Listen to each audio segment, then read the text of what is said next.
जय जगन्नाथ।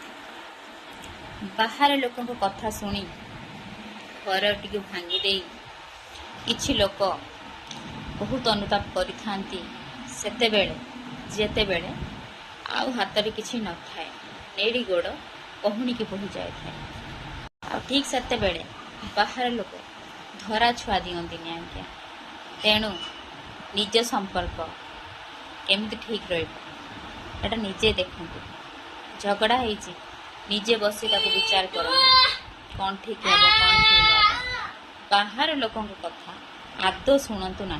बाहर लोक आ बंधु बांधव माने होचंती बेसी डेंजर लोक। ताको कथा तो आदौ शुणिबे बरम टिके बाहर लोक किए गोटे भल चाहूथिबो तो बंधु बांधव चाहे तुम सब बेले तले पड़ तुम घर भांगू नष्ट हो। बंधु बांधव कथा बिल्कुल भी शुणिबे।